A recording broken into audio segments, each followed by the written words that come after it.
Guys welcome to my YouTube channel medical and nurses. साहब मेरा नाम है कीर्ति। सो गाइस आज हम पढ़ेंगे मॉक टेस्ट सीरीज 15वीं सीरीज है यहाँ पर। तो इस वीडियो में टोटल 20+ क्वेश्चन रहने वाले हैं। सो आई होप आपको वीडियो अच्छा लगे तो लाइक जरूर कर देना, कमेंट बॉक्स में अपने कमेंट्स लिखना, साथ ही साथ जो भी लोग चैनल पर नए हैं चैनल को सब्सक्राइब जरूर करना। तो यहाँ पे गाइस इस वीडियो में कम्युनिटी हेल्थ नर्सिंग, कुछ एनाटॉमी के क्वेश्चन भी हैं, कुछ क्वेश्चन यहाँ पर हैं जो MSN के हैं। तो आई होप आपको वीडियो जरूर अच्छा लगेगा। साथ ही साथ जीके के लिए मेरा दूसरा चैनल है, मैंने उस पर भी जनरल नॉलेज की एक सीरीज स्टार्ट की है, तो आप उस पर भी जाके देख सकते हैं। चलिए देखते हैं हम आज के इस वीडियो में। क्वेश्चन नंबर फर्स्ट है, what is the normal sodium level in human body. एक नॉर्मल ह्यूमन बॉडी में है जो कितना सोडियम लेवल होता है, सोडियम का कितना लेवल होता है। ऑप्शन है यहाँ पर 135 to 145 MEQ पर लीटर, 125 to 145 MEQ पर लीटर, 115 to 125 MEQ पर लीटर, और डी है 130 to 150 MEQ पर लीटर। तो जो नॉर्मल ह्यूमन बॉडी में, नॉर्मल एडल्ट में है जो सोडियम का लेवल पाया जाता है वो होता है 135 से 145 MEQ पर लीटर। तो यहाँ पर राइट आंसर क्या होगा, ए। यदि यही जो लेवल है बॉडी में हमारी, सोडियम का लेवल यदि बढ़ जाता है तो ये कंडीशन क्या कहलाती है, हाइपरनेट्रेमिया। और यदि यही लेवल सोडियम का कम हो जाए तो ये कंडीशन कहलाती है हाइपोनेट्रेमिया। तो जब एक्सेस लेवल होगा सोडियम का तो कितने से ज़्यादा होगा, 145 से ज़्यादा होगा, तब ये कंडीशन क्या मानी जाएगी, हाइपरनेट्रेमिया। और लो में तब माना जाएगा जब 135 MEQ पर लीटर से कम हो, तो ये कंडीशन कहलाएगी हाइपोनेट्रेमिया। और यहाँ पर पोटेशियम लेवल की भी बात करते हैं हम, और इससे कौन सी प्रॉब्लम हो सकती है। तो पोटेशियम लेवल है जो बॉडी में हमारी वो होता है 3.5 to 5 MEQ पर litre.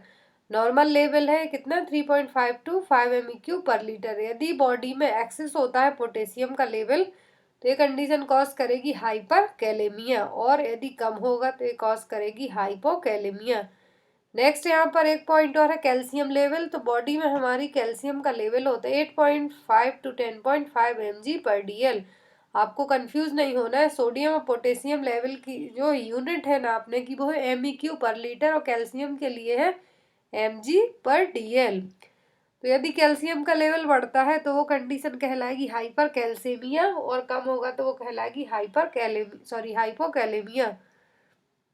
Hypocalcaemia. So I hope आपको ये पॉइंट है जो क्लियर हो गए होंगे। यहाँ पर क्वेश्चन में 20 इंसर्ट करती हूँ, बट उनके जो रीजनल से अलग अलग तरीके के क्वेश्चन होते हैं तो वो 30+ क्वेश्चन तक बन जाते हैं। तो आप लोग प्लीज केयरफुली वीडियो में एंड तक जरूर बने रहा करिए। नेक्स्ट है, the percentage of flow of oxygen in a red colour venturi mask is.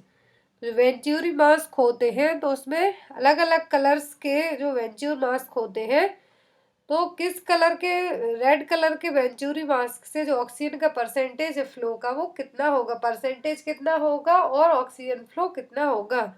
तो यहाँ पर ऑप्शन है A 31% and 6 litre per minute, B 35% and 8 litre per minute, 40% and 10 litre per minute, और डी है 60% एंड 15 लीटर पर मिनट। तो जो red colour का वेंच्यूर mask से ऑक्सीजन का जो फ्लो है और परसेंटेज है वो किस तरीके से सप्लाई होगा, तो रेड कलर से होगा 40% एंड 10 लीटर पर मिनट। ये देखिए यहाँ पर जो वेंचूरा मास्क है, यहाँ पर इमेज दी हुई है। आपको क्वेश्चन इस तरीके से भी आ सकता है, इमेज देके कि ये है क्या, तो ये वेंचूरी मास्क है। और यहाँ पर वेंचूर की जो जो बॉल्ब होते हैं उसकी वैल्यू यहाँ पे पूछ सकते हैं कि जो किस कलर का बॉल्ब है उससे कितना ऑक्सीजन का फ्लो होगा और कितना परसेंट फ्लो होगा। तो यहाँ पर ये देखिए इमेज दी हुई है। तो ब्लू कलर के जो वेंचूर वाल्व होंगे उससे 24% फ्लो होगा और 2 लीटर पर मिनट के हिसाब से ऑक्सीजन का सप्लाई होगा, फ्लो होगा। वाइट से 28% and 4 litre per minute, orange से 31% and 6 litre per minute, yellow से 35% and 8 litre per minute, red से 40% एंड 10 लीटर पर मिनट। सबसे ज़्यादा जो ऑक्सीजन का फ्लो होगा वो होगा ग्रीन कलर के वेंचूर मास्क से, इसमें 60% and 15 litre per minute oxygen की सप्लाई होगी। तो आपको ये कलर है जो वेंचूर मास्क का जो बॉल्ब है उसके कलर याद रखना है कि किससे कितनी ऑक्सीजन की सप्लाई होगी। Next inflammation of the tongue is known as, जीभ के इन्फ्लामेशन को क्या कहेंगे? ऑप्शन है जिंजिवाइटिस, पेरोटाइटिस, स्टोमेटाइटिस और डी ग्लोसाइटिस। तो टंग इन्फेक्शन और इन्फ्लामेशन के लिए कहा जाएगा ग्लोसाइटिस। तो यहाँ पर राइट आंसर क्या होगा? D glossitis. और जो अदर ऑप्शन है stomatitis, that means inflammation of the oral mucosa, जो ओरल म्यूकोसा है वहां पर इन्फ्लामेशन होना। जिंजिवाइटिस मतलब होता है inflammation of the gums, and parotitis मतलब होता है इन्फ्लामेशन ऑफ वन और बोथ पैरोटिड ग्लैंड, एक या फिर दोनों पैरोटिड ग्लैंड में इन्फ्लामेशन इन्फेक्शन की कंडीशन का होना। नेक्स्ट है which of the following is used to assess the function of brain steam, brain steam की फंक्शनिंग के लिए कौन सा टेस्ट है जो यूज किया जाएगा? Intracranial pressure, Braden scale, Glasgow coma scale, cold calorie scale. तो ग्लासगो कोमा स्केल है जो कॉन्शियसनेस लेवल के लिए यूज की जाती है, ब्रेडन स्केल है जो डेक्यूबिटस अल्सर के लिए, और जो कोल्ड कैलोरी स्केल है इसका यूज है जो ब्रेन स्टीनिंग की फंक्शनिंग चेक करने के लिए किया जाता है। तो यहाँ पर राइट आंसर क्या होगा? D cold calorie scale. Next is the equipment used in the examination of year, ये कई बार एग्जाम में आ चुका है कि उस इक्विपमेंट का नाम बताइए जिससे कान का और ईयर का एग्जामिनेशन किया जाता हो। ऑप्शन है यहाँ पर लैरिंगोस्कोप, ऑप्थेल्मोस्कोप, प्रोक्टोस्कोपी और डी ओटोस्कोप। तो यहाँ पर इसका जो राइट आंसर होगा ईयर एग्जामिनेशन के लिए जो इंस्ट्रूमेंट और इक्विपमेंट यूज होता है वो है ऑटोस्कोप। और आपको एग्जाम में इस तरीके से ना पूछकर इमेज भी रख सकते हैं और पूछेंगे कि ये किस चीज की इमेज है, तो ये ऑटोस्कोप। यहाँ पर जो अदर ऑप्शन है उनको भी देख लेते हैं। ऑप्थेल्मोस्कोप, तो ऑप्थेल्मो यहाँ पर जो वर्ड है आई से रिलेट करता हुआ है, तो एक ऐसा इंस्ट्रूमेंट जिससे आंखों की रेटिना और जो अदर पार्ट है उनको इंस्पेक्ट किया जाता है, चेक किया जाता है, तो कहलाता है ऑप्थेल्मोस्कोप।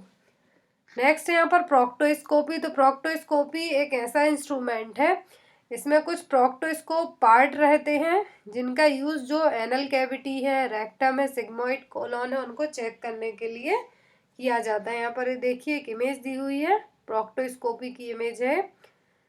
नेक्स्ट यहाँ पर जो हमने ऑप्शन पढ़े थे वही हम देख रहे हैं अभी, लैरिंगोस्कोप। तो लैरिंगोस्कोप एक एंडोस्कोपी है जिससे लैरिंग्स का विजुअलाइजेशन किया जाता है, जो पार्ट हैं थ्रोट के उनको चेक किया जाता है। और यहाँ पर लैरिंग्स की ब्लेड भी बनी हुई है, तो आप इस इमेज को भी देख लीजिए। और ये प्रोसीजर है जनरली वोकल फोल्ड है या फिर ग्लोटिस है उस कंडीशन को चेक करने के लिए इसको यूज किया जाता है लैरिंगोस्कोपी को। Next question, a clinical symptoms of wasting syndrome in AIDS includes all except. तो एड्स में एक सिंड्रोम होता है वास्टिंग सिंड्रोम, तो उसके सभी सिम्टम हैं बट किसी एक को छोड़कर।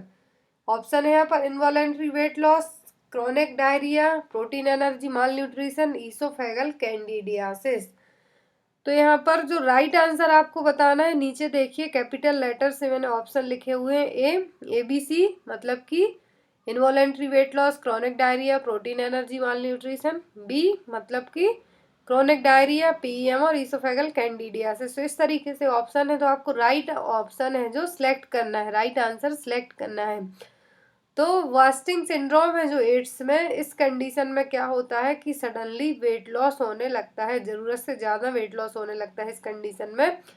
और साथ ही साथ डायरिया की कंडीशन भी रहेगी, डायरिया होगा तो बॉडी में क्या होगा, माल न्यूट्रिशन की कंडीशन भी बन सकती है। तो यहाँ पर इसका राइट आंसर होगा A B C, involuntary weight loss, chronic diarrhoea और प्रोटीन एनर्जी माल न्यूट्रिशन। तो ये सभी क्या है, इसके सिम्टम्स हैं।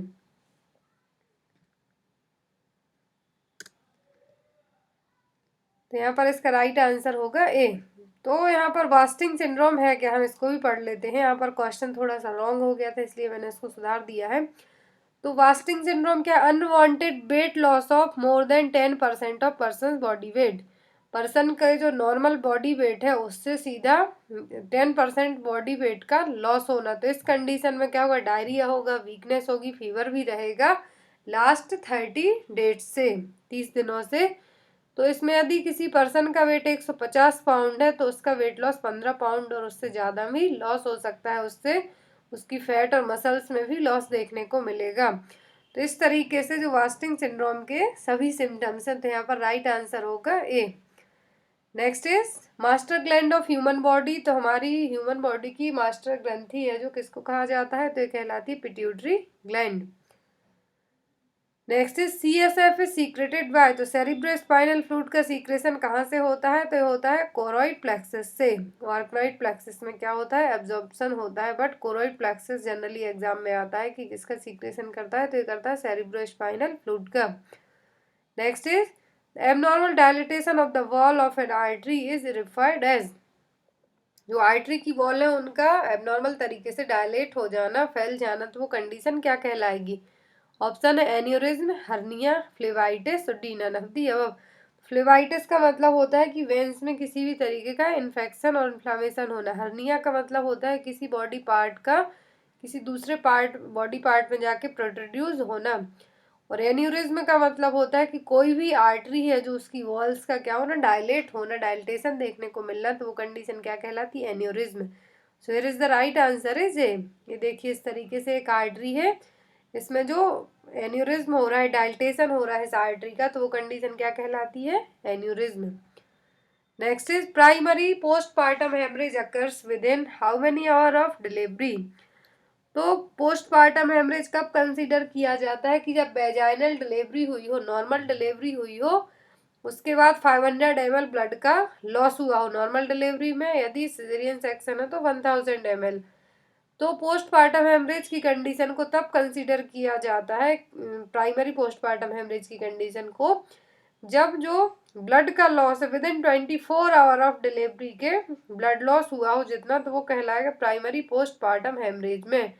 और उसके बाद सेकेंडरी में वो कहलाएगा 24 घंटे से लेकर 6 वीक ऑफ परपीरियम पीरियड तक जो ब्लड लॉस होगा वो कहलाएगा सेकेंडरी पोस्टपार्टम हेमरेज में। तो यहाँ पर प्राइमरी पोस्टपार्टम हेमरेज पूछा गया है, तो इसका सही आंसर होगा सी, 24 आवर। जो विद इन 24 आवर ब्लीडिंग होगी तो वो कंडीशन प्राइमरी पोस्टपार्टम हेमरेज में आएगी। नेक्स्ट है यहाँ पर excessive alcohol use while on warfarin therapy leads to. यदि कोई पेशेंट वारफरिन मेडिसिन ले रहा है और साथ ही साथ अल्कोहल भी ले रहा है, तो उसके लिए क्या कंडीशन है जो हो सकती है, क्या कॉम्प्लिकेशन है जो हो सकते हैं, तो आपके लिए ये बताना है। ऑप्शन है decreased anticoagulation effect, increased anticoagulation effect, increased vitamin K absorption. तो जो वारफरिन है एक एंटीकोagुलेंट एजेंट है, हमने यहाँ पे कई बार पढ़ चुके हैं। वारफरिन क्या है, एक एंटीकोagुलेंट एजेंट है। कोई पेशेंट अल्कोहल यूज कर रहा है, वारफरिन थेरेपी भी उसको दी जा रही है, तो इसका क्या इफेक्ट होगा, तो इसका जो इफेक्ट होगा एंटीकोagुलेशन इफेक्ट को बढ़ाएगी। यदि कोई एक्सेसिव अल्कोहल यूज करता है उसको वारफरिन थेरेपी दी जाती है तो ये और ज़्यादा एंटीकोagुलेशन इफेक्ट को बढ़ाएगी। किस तरीके से, alcohol can also cause your body to make fewer platelets than normal. जो लोग एल्कोहल लेते हैं उनकी बॉडी में as compare to normal adults के कम प्लेटलेट्स का फॉर्मेशन होगा। यदि आपकी बॉडी में प्लेटलेट्स कम होंगी तो ब्लड क्लॉटिंग वैसे ही कम होगी। वारफरिन क्या है, एक एंटीकोagुलेंट एजेंट है, तो यदि कोई भी अल्कोहल लेता है तो और वारफरिन और देंगे उसको, तो उसके लिए क्या होगा, मेजर ब्लीडिंग होने के चांस भी हो सकते हैं। तो इसीलिए यहाँ पर इसका राइट आंसर क्या होगा, increased anticoagulation effect. Next is diphtheria carrier is identified through. तो डिप्थीरिया जो किसके थ्रू होता है, डिप्थीरिया पर्टिसिस के थ्रू होता है। तो यहाँ पर डिप्थीरिया का जो कैरियर है उसको कैसे आइडेंटिफाई करेंगे हम, किस मोड से फैल रहा है। ऑप्शन है यहाँ पर ग्राम स्टेनिंग, अल्वाइट स्टेनिंग, जील नेल्सन और डी है थ्रोट स्वैप कल्चर। तो जील नेल्सन टेक्निक है जो ट्यूबरक्लोसिस, जो माइकोबैक्टीरियम ट्यूबरक्लोसिस की टेस्टिंग के लिए यूज किया जाता है। डिप्थीरिया कैरियर को आइडेंटिफाई करने के लिए थ्रोट स्वैप कल्चर का यूज किया जाएगा। तो यहाँ पर इसका राइट आंसर होगा D. Next is the goal health for all by 2000 AD was mooted in World Health Assembly in the year. तो गोल रखा गया था एक health for all by 2000 AD। तो इसको वर्ल्ड हेल्थ असेंबली में कब पास किया गया था, जो गोल था health for all by 2000 AD, तो ये पास हुआ था 1978 में। तो यहाँ पर राइट आंसर होगा A, 1978। Next is maternal mortality ratio expressed as. कई बार एग्जाम में आया हुआ क्वेश्चन है, इससे बहुत सारे ऐसे क्वेश्चन है जो रेट है, रेशियो है, जो हमने लाइव इंडेक्स पढ़े हैं, वाइटल स्टैटिक्स पढ़े हैं, उसमें से बहुत सारे क्वेश्चन आते हैं। तो मैटरनल मॉर्टेलिटी रेशियो को किस तरीके से एक्सप्रेस किया जाता है? पर 1 लाख बर्थ, पर 10,000 बर्थ, पर 1,000 बर्थ लाइव बर्थ, और डी है पर 1,000 पॉपुलेशन। तो मैटरनल मॉर्टेलिटी बस को है जो वहाँ की इन्फेंट मॉर्टेलिटी रेट और जो अदर मॉर्टेलिटी रेट है रेशियो में 1,000 बर्थ या फिर 1,000 टर्म यूज किया जाता है, बट मैटरनल मॉर्टेलिटी रेशियो को है जो 1 लाख बर्थ पर कंसिडर किया जाता है। Maternal mortality ratio is the number of women who die during pregnancy and childbirth per 1 lakh live birth. तो यहाँ पर किसी भी लेडीज की डिलीवरी के टाइम पर या फिर ड्यूरिंग द प्रेगनेंसी में डेथ हो जाती है तो उसको 1 लाख लाइव बर्थ की कैटेगरी से है जो कंसिडर किया जाता है। यहाँ पर इसका फॉर्मूला भी दिया है, number of women dies divided by 1 lakh live birth. और यहाँ पर जो लाइव बर्थ की जो कैटेगरी रखी गई है नेशनल एमएमआर के थ्रू, तो वह 28 से 30 साल तक की एज की वुमेन को यहाँ पर काउंट करके रखा जाता है। Next, MTP act does not allow termination of pregnancy after. तो जो एमटीपी एक्ट है 1971 में पास हुआ था, तो उसके थ्रू है जो कितने वीक की प्रेगनेंसी को टर्मिनेट नहीं कर सकते। ऑप्शन है यहाँ पर 30 वीक्स, 20 वीक्स, 24 वीक्स, 28 वीक्स। तो जो एमटीपी एक्ट है, एमटीपी एक्ट के थ्रू क्या है कि 20 वीक से ज़्यादा की प्रेगनेंसी को टर्मिनेट नहीं कर सकते, और यदि ऐसा करते हैं तो आपको कोर्ट से ऑर्डर लाने पड़ेंगे, आपके पास कुछ लीगल रीजन होने चाहिए, लिखित में होना चाहिए, तभी एमटीपी एक्ट के थ्रू आपका है जो अबॉर्शन किया जाएगा या फिर करवाया जा सकता है। बट आफ्टर 20 वीक की प्रेगनेंसी के बाद है जो एमटीपी एक्ट में अलाउ नहीं किया गया है प्रेगनेंसी को टर्मिनेट करने के लिए। तो यहाँ पर इसका सही आंसर होगा बी।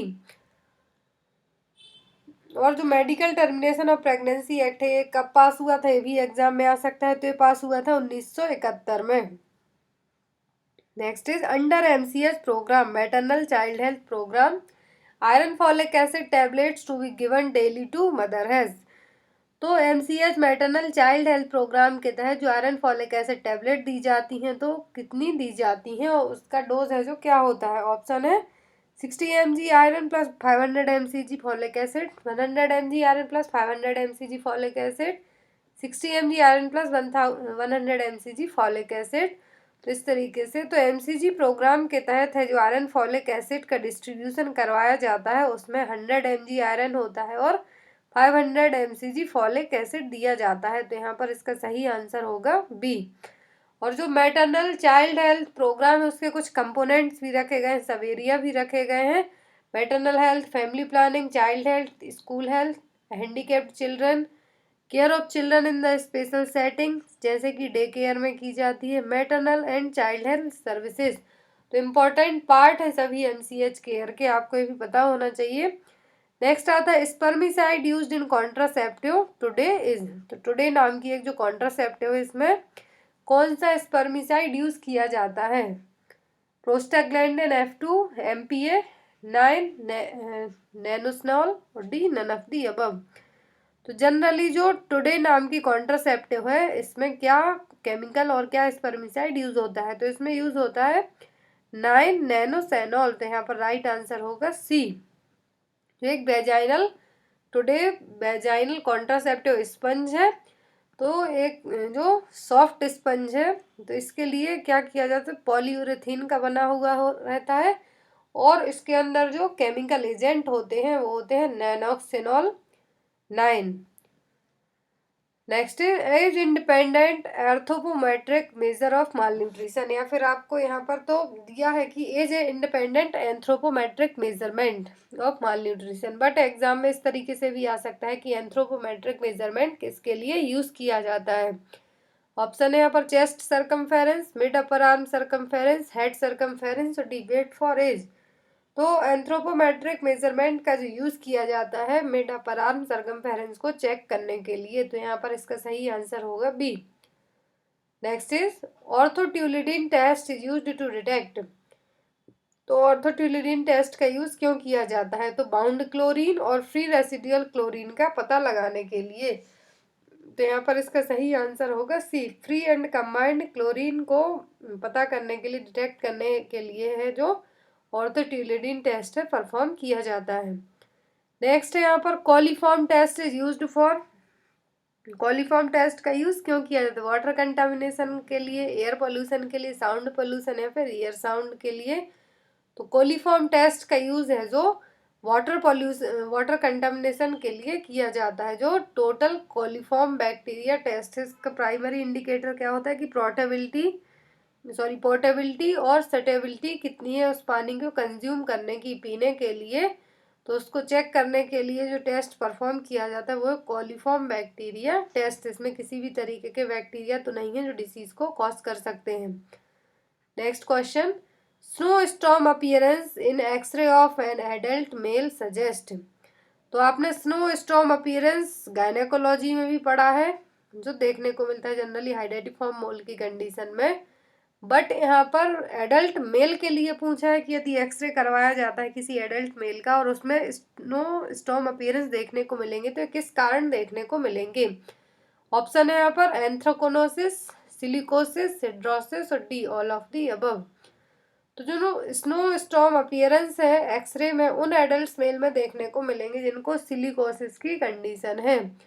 सिलिकोसिस क्या है? एक लंग फाइब्रोसिस टाइप की डिसीज है। सिलिका में काम करने वाले लोग हैं जो इनहेल करते हैं सिलिका डस्ट, उनके लिए सिलिकोसिस होने के चांसेस ज़्यादा रहते हैं। और एक ऑक्यूपेशनल हैजार्ड डिसीज है, तो उसमें है जो स्नो स्टॉर्म अपीयरेंस देखने को मिल सकते हैं किसी भी एडल्ट में जो जनरली सिलिका फैक्ट्री में काम करते हो या फिर सिलिकॉन से रिलेटेड वर्क की उसमें काम करते हो।